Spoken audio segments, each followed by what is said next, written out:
Questions today on what's being described as a last-ditch effort to overturn Donald Trump's election victory. Are Democrats attempting an electoral coup? A very serious question as we start this Wednesday morning. Hope you're well at home. I'm Bill Hemmer. Welcome here to America's Newsroom. Nice to be back with you. How Good to have you? you back. Thank you very much. Nice to see you. Hello, everybody. I'm Martha McCallum. So we're going to have much more on that in just a moment. But first, President-elect Donald Trump took the big thank you tour to Wisconsin last night. Two well-known locals. There's Paul Ryan and Governor Scott Walker. Reince Priebus was there as well. Mike Pence, as you can see on the stage. Lots of Wisconsin guys and one from Indiana in the vice president. So Mr. Trump singing the praises of his pick for Secretary of State. There's some indications there's going to be some pushback here. So he really spoke very favorably of ExxonMobil CEO Rex Tillerson.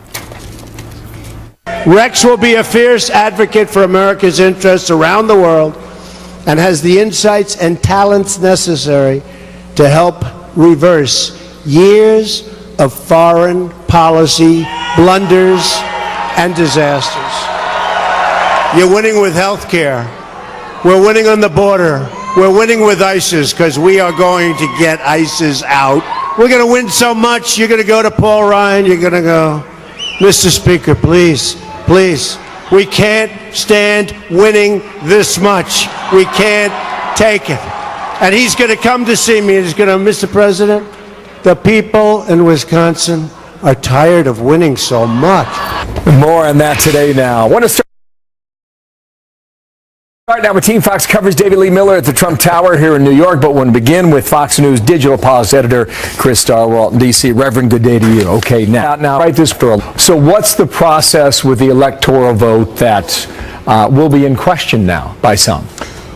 Well, Democrats want, some Democrats want for the members of the Electoral College who are asking for it to receive a confidential briefing or see confidential materials related to the evidence of Russia's involvement in hacking Democratic emails to help influence the election or undermine the U.S. election. This is obviously a bid for, coup is probably too strong a word, but to subvert the election. Some have even called for a revote. This is a reflection of how hard the Democrats are taking it, how bad it is for them, and the fact that Hillary Clinton's former campaign chairman, John Podesta, supports this movement, says that it's more than just fringe weirdos. Well, the irony is rich with that. In a moment, I'll get back to Podesta, but history says it doesn't matter much, right? Nah. Look, Donald Trump won 306 electoral votes. You need 270 to win. Is it conceivably possible that 37 electors would be what we call faithless? It has happened in the past that one or two here or there have been faithless in protest, not voting the way that the voters of their state have ordained. This is, remember, a federal republic, not a direct democracy, so they have agency. Now they face consequences at home. Every state has a different law about what the penalty for an elector who doesn't follow the state laws are. But let's say you get many, brag and say there may be as many as 20 that would be faithless. But let's say that you got it all the way up to the 37 that you'd need to push Trump under 270. Then the election goes to the House and Trump wins it there anyway. So this is all cockamamie. Wall Street Journal writes this, okay? What should really distress Americans is that the losers are trying to overturn the election results based on little more than anonymous leaks and innuendo. Whatever Russia's hacking motives, there is no evidence that the emails it turned up were decisive to the election result, end quote. And doing so undermines confidence in institutions. Undermining the confidence in institutions further enhances the Russians' efforts here. This is doing what your enemy wants you to do, is to undercut the legitimacy of elections, to undercut these things. Voters knew or had the opportunity to know about the fact that Russia was meddling in this election. Fake news had been discussed, these propaganda stories that people from Russian-affiliated sites were pushing out. We knew about Russia hacking. We knew about WikiLeaks and Julian Assange. All of this was discussed in the election. The fact that voters didn't care as much as Democrats wanted them to is something that is bad for Democrats, but not cause to undermine the institutions that are integral to keeping this republic afloat. Here's the irony. I mean, if Russia did try and influence it, it was Podesta who gave up his password. There was a phishing expedition, and his team responded to it. Remember this from a month ago. This is a legitimate email. This is the email to John Podesta when he inquired about this this email about a password change. John needs to change his password immediately. Now they're saying it's a typo. Well, that is one whopper of a typo, Chris. It is a typo. It is a typo that may have cost them, we don't know how many votes, but it sure cost them some votes, because by saying legitimate instead of illegitimate, because obviously that was his sentiment. You got to change your password. When he said legitimate instead of illegitimate, there went Podesta, click, and let the Russians right through the front door, and they harvested all that email out of there and then tortured Hillary Clinton with them for the rest of the campaign. Spell check is the advice of the day. Thank you, Chris. Nice to see you, sir, in Washington. You bet. Chris Starrell. Thanks. So now let's get the latest live from Trump Tower this morning, where the president-elect has a very busy day ahead, including a meeting with some of Silicon Valley's top executives. David Lee Miller is live outside Trump Tower with more for us this morning. So good morning to you, David Lee. Who do they expect over there today? Oh, a long list of special guests, Martha. In fact, you might best be calling Trump Tower Silicon Valley North. A number of titans of tech will be arriving here in the next few hours. The invitees include reps from Apple, Amazon, Google, Microsoft, and IBM. The priority item on the agenda is expected to be jobs and the special visas issued by the government that allow many foreign tech workers to hold positions here. The president-elect's chief strategist, Steve Bannon, in the past has expressed concern that there were too many Silicon Valley CEOs who hailed from South Asia or Asia. At least one company, though, is going to be bringing some welcome news. IBM has announced that it plans to hire 25,000 tech professionals in the U.S. One tech titan conspicuously absent from the invitee list, though, arguably the president-elect's favorite tech company, Twitter. They are not expected to be represented here today.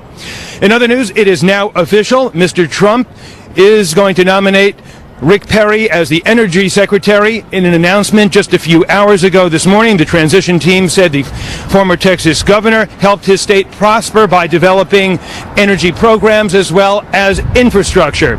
And Fox News has learned now that Mr. Trump plans to nominate Montana Republican Congressman Ryan Zinke as Secretary of the Interior. Zinke is a former Navy SEAL. He met with Mr. Trump earlier this week on Monday. The president-elect, though, still apparently looking for his agriculture secretary nominee. There's growing speculation Mr. Trump is eyeing the North Dakota Democratic Senator Heidi Heitkamp for that job. If offered, Heitkamp, however, might turn it down because then a special election would have to be held to replace her, and it is likely to favor a Republican. And lastly, still no word on Mr. Trump's choice for Secretary of Veterans Affairs. Veterans groups are calling for Mr. Trump to keep Robert McDonald in that position. He has had that job now for about 2 years, and many veterans groups say that McDonald, a Republican, has implemented the types of reforms they would like to see, and hope that he continues to hold that position. Martha? We will see. David Lee, thank you. So Mr. Trump's pick for Secretary of State Rex Tillerson faces a rough road to confirmation, mostly because of his ties to Russia. So is it an advantage or a disadvantage for him? This will likely be the first face-off between the Trump White House and Senate Republicans who are opposed to this. So how is this going to go down? A packed show ahead today, beginning with Senator from Tennessee, Bob Corker, who was also up for that job, one of the people under consideration. He is the chairman of the Senate Foreign Relations Committee, and they're the people who will hold Tillerson's confirmation hearing. He will be here in just a few minutes, so we look forward to that. Also, we'll get his thoughts from, from Trump transition team spokesman Jason Miller, who will be here as they work on convincing those skeptical Republicans that Tillerson's the man for the job, Bill. So this is clearly the first showdown that is likely to happen for one of these spots. Looking forward to all that. Plus, I mean, Trump had Merry Christmas on the lectern last night in Wisconsin, which was a really nice touch. And we have added our own nice touch, Martha, here. I mean, did you know? Lovely. The Christmas trees, the poinsettia. I love the Christmas spirit. Take one home with you. We love having this around. Indeed, we do. Merry Christmas. Could today be another record breaker? Market set to open in 20 minutes. The Dow looking at what would be a major milestone. 20,000 today, maybe? Maria Bartiromo is here to talk about that live in a moment. Dance around it, but will it close above it? That's the question. Plus, it's being called a meltdown of humanity. The images, the videos, the voices from Aleppo will break your heart. We will show you what's going on there as the ceasefire travels back. The civilians are stuck in a very small area that doesn't exceed 2 square kilometers, with no safe zone, no life. Every bomb is a new massacre. Save Aleppo, save humanity. His own party, who have concerns over ties to the Russian leader Vladimir Putin. But Mr. Trump heaping praise on his pick just last night in Wisconsin. Very excited about Rex. And you know, Rex is friendly with many of the leaders in the world that we don't get along with. And some people don't like that. They don't want him to be friendly. That's why I'm doing the deal with Rex, because I like what this is all about. So then, Tennessee Republican Senator Bob Corker chairs the Foreign Relations Committee that will lead the confirmation hearing for Rex Tillerson. And sir, good day to you, and thank you for your time today. I know you were on the short list. Why do you think he went in a different direction? Look, as I said when President-elect Trump called me on Monday night, Rex Tillerson is, someone who's known around the globe. He's run a huge operation. He knows these people personally, and for what President Trump wishes to do, I think Rex Tillerson was his best choice. I really do. So now he's moving to the confirmation hearings, and obviously, Bill, what people are going to want to know is Rex is going to be under the hood, advising the president. It's going to be the president's foreign policy that is carried out. But people are really going to want to press him on what his views are of our relationship to Russia, China, many of the people in the Middle East, and that's what these hearings are about. My guess is he'll be very prepared. I just got a call from someone who's going to be handling his transition, and we'll have those hearings soon. You said in your answer there, for what Mr. Trump wants to do. What is that, based on your understanding? Well, he's look, let's face it, he will tell you himself, he's a prolific deal maker, and I think people are going to want to understand towards what end. We've had, Bill, 60 or 70 years of policy towards Europe since World War II, where they've been whole, democratic, and free. Putin, obviously, is trying to upset that. I mean, what he's doing in the Baltics, Eastern Ukraine, Crimea, how he's helped destabilize with many of the just efforts that have taken place in Europe and just the refugee crisis itself, which he's helped produce through what's happened in Syria. So people are going to want to understand that. And even though Rex Tillerson, as a businessman, had to do business with these people, and to me that's very understandable. Of course he did, and the fact that he knows these people to me is certainly a plus. But I'm going to want to know. Everyone else on the committee is going to want to understand. So what will he be advising the president as it relates to those relationships and the norms that we've had in place to keep us as an alliance in a very strong position? Okay, you've said a lot in your answer there. And being friendly does not necessarily dictate a friendship. As twisted as that statement may sound, but you've had your own colleagues. That's right. John McCain, Lindsey Graham, Marco Rubio especially, they've already expressed mixed feelings. Will Rex Tillerson be confirmed? So I'm going to bet at the end of the day, again, I've had conversations with him through the years, Bill. I mean, this guy's a guy that exudes confidence, calm, strength, leadership. I assume, unless he's going to totally attempt to reorder the world as it relates to our relationships, that he will be. But again, it's not going to be your normal pro forma deal. The last two secretaries of state were widely known relative to their views. Rex Tillerson, again, highly respected, comes to this, though, as a clean slate where no one really understands what those views are. People are going to want to know. I mean, look, Putin has not been a friend to the United States.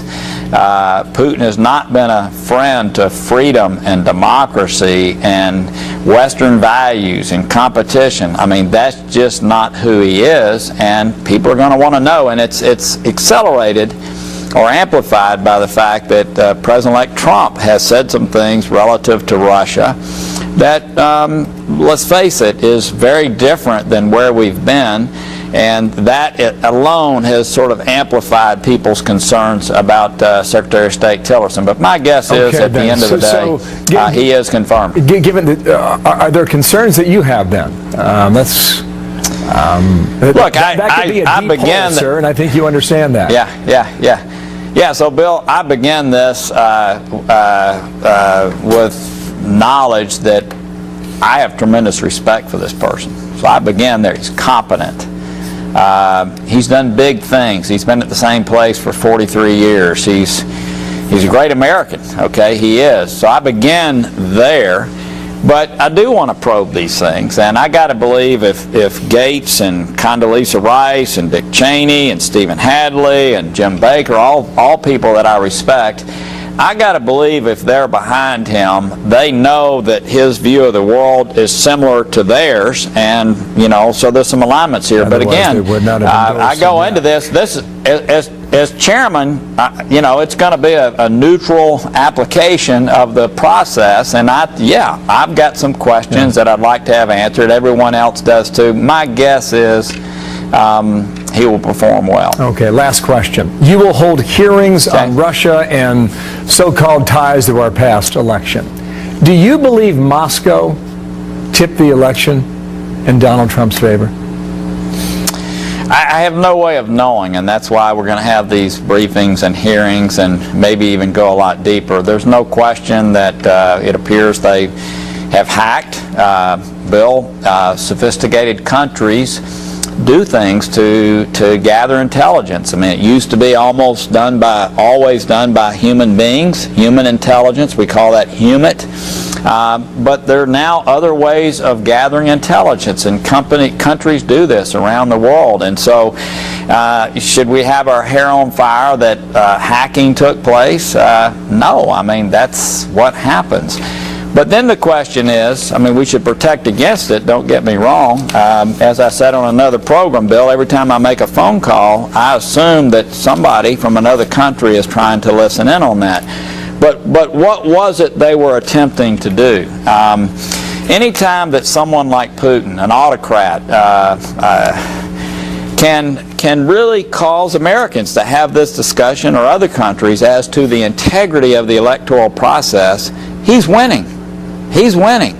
If he can discredit the integrity of what we do here in the voting process and electing folks, he is winning. And so we do need to get to the bottom of it and understand what it was he was attempting to do. The DNI has one view, the CIA has a different view, the FBI has a different view, and so we as policymakers need to understand what exactly has occurred here. Senator, thank you for your time. Bob Corker out of Tennessee. Thank you, Bill. In Tennessee. Thank you. 21 past, Thank Martha. you. A lot there. All right. So President-elect Trump pledged to stop companies from sending jobs overseas. Now a major tech company with a big announcement today that is bringing workers back home. We'll tell you who that is. Plus, he was welcomed into our home as the all-American dad. Family and friends now remembering Alan Thicke after his shocking death at just 69 years old yesterday. We'll be right back. So IBM pledging to hire 25,000 U.S. workers over the next 4 years. The CEO making that announcement ahead of today's tech summit at Trump Tower, where she will be as part of the group there. The company's been trading higher on the stock market, helping propel the Dow, because it's one of the Dow 30, up towards 20,000. Let's bring in Maria Bartiromo, Fox Business Network's global markets editor, the anchor of Mornings with Maria on FBN and Sunday Morning Futures here on the Fox News Channel. Busy lady. Good to see you, Maria. Good morning Martha. to you. Thank you. What an extraordinary run. 20,000, is that within, certainly it's within reach. Is it sustainable, I guess, is the question. We'll see what happens on inauguration. A lot of market watchers have been saying, look, you want to buy this market until at least Donald Trump gets in there. But right now it's all on this expectation that earnings are going to get a real boost as a result of these policies that he's putting in place, rolling back regulations and lowering taxes. I remember when you and I both were on the floor of the New York Stock Exchange and we were celebrating 10,000. And here we are talking about Dow 20,000. Does 20,000 mean anything? Not really. It's just a round number. But at the same time, it creates an excitement and it creates an acknowledgement that this is a fundamental rally. This is not about noise. This is not about short selling or, sort of volume. This is about the fact that things are getting better and they are expected to get better. I told you earlier when we were talking the other day that one of the analysts that I spoke with said that he's expecting earnings to be up 20% as a result of a corporate tax rate that's pulled down to 15%. Yeah. What's good for companies is not always good for jobs. We see an intense amount of automation, robotics going into a lot of these earnings numbers. But Ginny Rometty from IBM has said 25,000 more jobs. She's part of the advisory committee to Donald Trump on jobs, and they're all going to talk technology today, right? Yeah, I think so. And I think it's really interesting that when, with a little effort and with the messaging that Donald Trump has been putting out there, everybody gets into line. And so here you have Ginny Rometty going to Trump Tower today, but before she gets there, she announces she's going to create 25,000 jobs. But I think it's really important. She doesn't want to get the squeeze after she gets in the door. She wants to put the offer right out on the table, right? But you make the right point, because it's really the skill sets that are out there. People have job openings, but they can't find the people that actually have the skill sets required to fill those jobs. So she's encouraging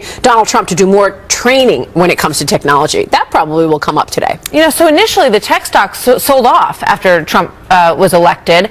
There was a bit of feeling that he wasn't as favorable to that group, maybe more so to hardcore manufacturing and the Rust Belt and all of that. So how do you think it's going to go with these folks today? Well, particularly since they were not favorable to him, right? Yeah. The entire election, they were clearly in Hillary Clinton's camp, and he knows that. A guy Writing like big checks. Jeff Bezos, who owns the Washington Post, the Washington Post said they were going to put 20 reporters on Donald Trump because they owed it to readers, and they didn't put anybody extra on, any reporters on Hillary Clinton. So I think, yes, the tech stocks traded down on this expectation, but also because they were not expected to get the favorable policies that they've been getting under President Obama. I want to be a fly on the wall in that meeting today. They definitely want H-1B visas. They want to have cheap labor. Come on. They want to hire people from overseas, give them those jobs, and pay them less than they would. Yeah. That's not going to fly with Donald Trump. If you can get some of these tech companies manufacturing in this country that now do it overseas, like Apple, for example, that would be huge. And one of the things that we see is everybody who goes in there seems to come out saying, oh, what a great guy. He's got great plans. So he's a very charming ability to win people over. We'll see how long it lasts. That's always the question. But Maria, thank you very much. Right, good stuff. Good to see you. So then from a local campus to you at home, a professor at a major school now banning the words illegal immigrant. So what, you ask, is behind all of that? And the choice for Secretary of State getting a mix of praise and caution from Congress. You just heard from Senator Bob Corker a moment ago. Is there a showdown in the offing? And what does Trump team think about all this? Jason Miller is on deck live next after this. Thank you so much, Maria. I believe we're in the process of putting together one of the great cabinets, certainly a cabinet with the highest IQ that anybody has ever. I mean, these are seriously great people. So Nancy Pelosi says Mr. Trump's pick for Secretary of State, Rex Tillerson, is too cozy with Vladimir Putin, and that should automatically be a disqualifier for the job. This is just a preview of what we're going to get in this confirmation process that lies ahead. The Senate Foreign Relations Committee will hold the confirmation hearing, as you know. The chairman, Bob Corker, was just with us moments ago. Here's what he said about Tillerson's hearing. Putin has not been a friend to the United States. Putin has not been a friend to freedom and democracy and Western values and competition. I mean, that's just not who he is, and people are going to want to know. And it's accelerated or amplified by the fact that President-elect Trump has said some things relative to Russia that, let's face it, is very different than where we've been, and that alone has sort of amplified people's concerns. So what does the Trump team have to say about this? Jason Miller is the communications director for the Trump transition team. Jason, good to see you this morning. Martha, good morning. So the bottom line question for Rex Tillerson is, does he believe that Russia is our friend or our enemy? Well, I think what he believes is that we don't have to come in on day one and start saying countries are our enemy, especially if there are ways that we can work together, whether it's defeating radical Islamic terrorism or other things. But I think what folks are going to find about Rex Tillerson, and I've had the opportunity to speak with him at length and get to know him a little bit, this guy is a world-class negotiator. He has gone in and negotiated some of the toughest deals. He has relationships, whether it be with finance ministers or business leaders all around the world. He's worked in almost every theater of this entire planet. And when the president-elect met with him, it was blown away in their initial meeting. The president-elect thought that Mr. Tillerson was one of the most impressive people that he had met through this entire process. I think he realized we need someone who can advocate for us on the world stage, and Rex Tillerson is that person. Got it. When you think about the other people that he talked to, though, Bob Corker included, and also Mitt Romney. Mitt Romney said that Russia is the biggest threat to world peace and to our country. And Bob Corker has said similar things. He said in that soundbite that he questions where Mr. Trump comes down on Russia. So the basic fundamental question is, does the Trump administration believe that Vladimir Putin is a man of violence who has been behind the slaughtering of hundreds of thousands of people in Syria, that he has a relationship with Iran that's questionable? Is that in line with what the Trump administration will believe? Well, I think you're, respectfully speaking, I think you're looking at it through the wrong lens. I think what we should be looking at is where are there ways where we can actually work with other countries to achieve common goals. Now, does this mean that Russia is a great ally? Not saying that. Does it mean that they're an enemy from day one? We don't need to walk in on day one and immediately start crossing off countries and say they're enemies, especially when we talk about the Middle East. But you have to acknowledge the acts that have taken place as a starting point. The thing I'm bringing are McCain. It's what you guys are going to hear at the Senate confirmation hearing from Graham, from Rubio, from McCain in the larger process when it gets to the full Senate vote, when it gets through committee. So these are the questions that he's going to have to answer. They are, and what we'll see is that Rex Tillerson is actually someone who has stood up to Vladimir Putin and said no. He's someone who stood up to Hugo Chavez. How did he do that? Well, in the process of negotiations that they've gone through specific deals is he was representing ExxonMobil, and now obviously Mr. Tillerson will be representing American citizens. But here's someone who can come away with the bottom line of how do we get good results for our country. And Rex Tillerson is someone who's done that. In fact, if you ask people around the world, what's the reputation of Rex Tillerson? What do people know him for? Is that he's a tough negotiator. I think this is one of the things that the president-elect was really attracted to about Rex Tillerson, is that he can go and do that in a league that I think that's understood. I mean, he's obviously someone who has a lot of respect out there. And when you have Condoleezza Rice and Bob Gates and people of that ilk believing in him, and Jim people, Baker, those are people who know Dick Cheney. a lot about Russia. But I think the question, in this hearing process is going to be, everyone understands that as a CEO, you have completely different responsibilities, and people want to see those deals get done. But as a representative of the United States, you want to have a good feel for whether or not he believes that at his root, Putin is somebody who we should or can possibly deal with, somebody who has been very close to Assad, someone who has been very close to Iran. So is that somebody we can negotiate or deal with? Well, again, the thing that I would say is that the number one thing we need our Secretary of State doing is advocating for the President-elect's America First foreign policy.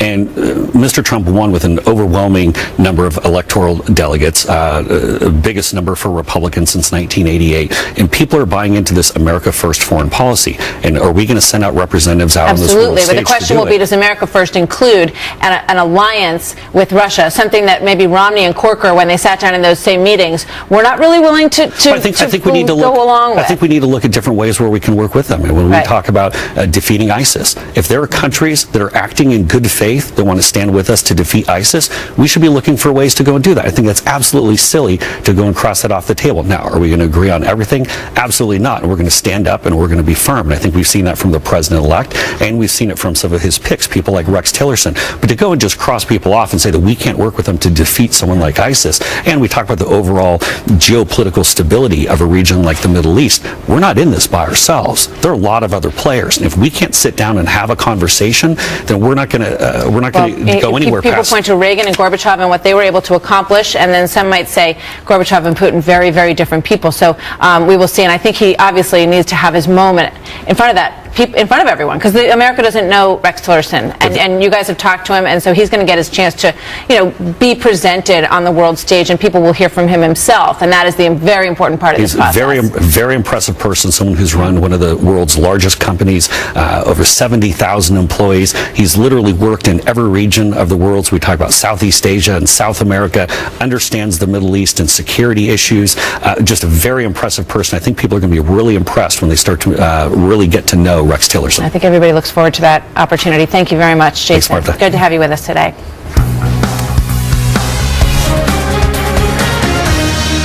What you did tonight took real courage, Mike. I admire you. Thanks. You sleep on it. Good night, Dan. Good night, Mike.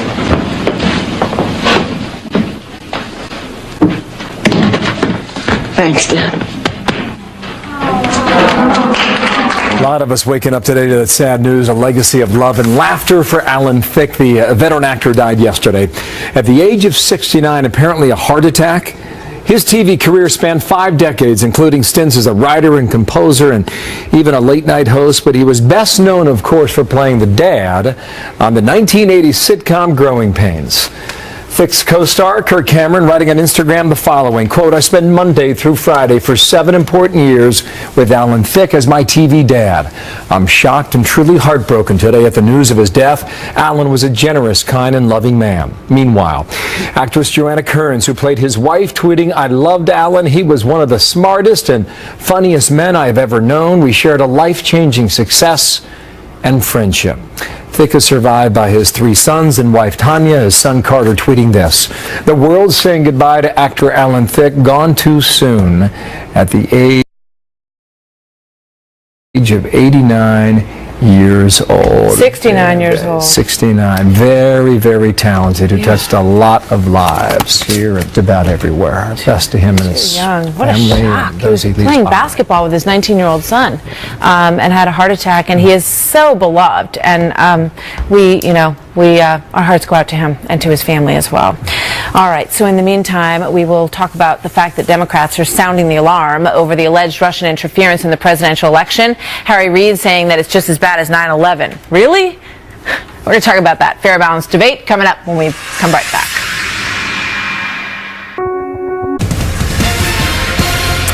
The top Democrat in the Senate now putting Russia's alleged interference in the election in a category of its own. Harry Reid compares it to the worst terrorist attack in our nation's history. He said this, "I think this is as big a deal as Watergate, as 9/11. I think they should have a 9/11 type commission. I think it's a step in the right direction. This is a scandal that's been uncovered." Wow. What does he know? Brad Blakeman, former Deputy Assistant President George W. Bush, Jessica Tarloff, Democratic pollster and strategist, senior political analyst for Schoen Consulting. Good day to both of you. Good morning. Woo, huh? 9/11, a little spicy. Watergate. I don't know. What else do you want to put in that category? Pearl Harbor. I mean, take your pick on the hyperbole. Look, it's a good thing that Harry Reid is old news. He's not going to be in Washington. He's not going to be governing. And I think this is another attempt by Democrats to delegitimize the fair and free election of Donald Trump. The Russians were not the cause of Donald Trump being elected. It was the incompetence of Hillary Clinton. Jessica, you want to take that on? Okay, well, there's a lot there to unpack. I mean, first of all, I'd like to say I don't like... Just start with Harry Reid. I mean, do you believe that this is as bad as 9/11 before we've even seen any evidence? 9/11 isn't a category all its own. The hyperbole hurts our cause. I disagree with you insofar as I don't think this is the Democrats doing that. Harry Reid is the only person out there saying something like that. If you listen to Elijah Cummings talking about it yesterday, Adam Schiff, these are people who want an investigation, which frankly is bipartisan at this point, into what the Russians are doing if they're in our systems, not because I think the election outcome is going to change. It is not. But we need to know if they were in some way tampering, and we need to know how much information of ours they have, just like we need to know about China and North Korea. A lot of people want our stuff. Perhaps I may rewind and remind all of this from 2 months ago. The Commander-in-Chief said the following. There is no serious person out there who would suggest somehow that you could even rig America's elections. And so I'd advise Mr. Trump to stop whining and go try to make his case to get votes. Funny how things... Yeah, what a difference an election makes. But one thing is for sure, we have a cyber problem in America. We are not as diligent as we should be. As a matter of fact, the experts have told us that cyber attacks in America are more threatening now than a nuclear attack, and we're not doing the kind of job we should be doing, but we shouldn't be using this election as an excuse. So what's the proper way to manage that, Brad? What we need to do is we need, in the confirmation hearings of our defense officials and our intel officials, is pin them down on what Donald Trump's position is going to be and policy on cybersecurity. That is the ultimate threat to America, whether it comes from Russia or anybody else. But let's not use this election as an excuse, because that's not the real root of our problems in America. It's our national grid. It's our national defense. I don't disagree with Brad, and we were talking in the green room about Leon Panetta's speech that he gave at the Intrepid about 4 years ago, where he said that the next warfare front is going to be cyber, and our grid could go, anything could happen. We were talking about what if all the heating in America suddenly goes out during the winter. You're just going, I mean, we have no capability to fix something like that. But in terms of what's going on in the election, and this is not something that is just Democrats who are concerned about. You have John McCain, you have Lindsey Graham out there, Richard Burr. I mean, there are going to be hearings in both the House and the Senate about this. So you can't accept the results of the election and still be concerned about this and be talking about the election as a way that the Russians may have infiltrated our systems. We know that that's possible, and we need to be concerned also about Donald Trump's attitude towards the Russians, as well as Rex Tillerson. How much of this, however, is trying to make this whole thing look like it's not legitimate? The election, the mandate question. Many Republicans are already. You can't use this as a dog whistle. That's right. To make it seem as if our democracy is falling apart because of it. I think that it's very dangerous. I mean, Hillary Clinton lost because of 80,000 votes in 3 key states. There were mistakes that were made that didn't have to do with the Russians. Spend your time in Michigan, not in Arizona. You win that way if you're a Democrat. So I think that that's what we should be focusing on, and refurbishing the party and looking ahead to 2018 and 2020. I think that we have great prospects at winning back a lot of seats. The irony on this is that Podesta's pushing it. He was the one who hacked. He's the one who fell for this phishing expedition. Well, someone